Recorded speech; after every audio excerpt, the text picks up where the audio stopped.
രാവിലത്തെ ചായ കുടിക്കലേ കഴിഞ്ഞിട്ട് ജോലിക്ക് പോകാനായിട്ട് ഇറങ്ങി കേട്ടോ. അപ്പോൾ സാലിയുടെ സ്കേറ്റിംഗ് ഷൂ ഒന്നും കൊണ്ടുപോയിട്ടുണ്ടായിരുന്നില്ല. അപ്പോൾ അത് സ്കൂളിൽ കയറി കൊടുത്തിട്ട് വേണം ഇക്കാക്ക് പോകാനൊക്കെ ആയിട്ട്. എനിക്ക് 2 ദിവസം കഴിഞ്ഞിട്ടായിട്ടാണ് വരുള്ളൂ ഡ്യൂട്ടിയൊക്കെ കഴിഞ്ഞിട്ട്. അതൊക്കെ കഴിഞ്ഞിട്ട് ഇതേ ഒരു 9:30 കഴിഞ്ഞതിന് ശേഷം ദേ നമ്മുടെ കുഞ്ഞു ചായ കുടിച്ച് റെഡിയായി നിൽക്കണയാണ് കേട്ടോ അംഗൻവാടി പോകാനായിട്ട്. അപ്പോൾ ഇന്ന് അനിയനാണ് കൊണ്ടുവിടുന്നത്. അവൻ കൊച്ചിനെ അംഗൻവാടി കൊണ്ടുപോയാക്കിയിട്ട് അവൻ നേരെ ജോലിക്ക് പോകും കേട്ടോ. മുഹമ്മദിന് രാവിലെ എണീക്കാനാണ് കേട്ടോ ബുദ്ധിമുട്ടുള്ളൂ. എണീറ്റ് കഴിഞ്ഞ് ചായ കുടിച്ച് കഴിഞ്ഞ് റെഡി ആയിരുന്നാൽ ഭയങ്കര ഇഷ്ടമാണ് കേട്ടോ അംഗൻവാടി പോകാനായിട്ട്.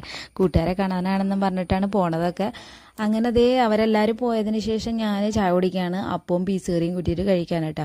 അപ്പോൾ എല്ലാവരും രാവിലെ പീസ് കറി ആവാത്തതുകൊണ്ട് തന്നെ പിള്ളേർക്കൊക്കെ നമ്മൾ മീൻ കറിയും കൊടുത്തിട്ടാണ് സ്കൂളിൽ വിട്ടത്. അപ്പോൾ ഞാൻ ഏതായാലും ഗ്രീൻ പീസ് കറി ആ സമയം ആയപ്പോഴേക്കും റെഡി ആയതുകൊണ്ട് കഴിക്കണേണ് കേട്ടോ. അതൊക്കെ കഴിഞ്ഞിട്ട് ഞാൻ ദേ പ്ലാസ്റ്റിക് കവറൊക്കെ എല്ലാം കൂടെയും പറക്കിയെടുത്ത് ഒരു കവറിലാക്കി വെക്കാൻ ഞാൻ കുറേ ആയി കഴിയുമ്പോൾ ഇതുപോലെ കെട്ടി വെക്കും കേട്ടോ.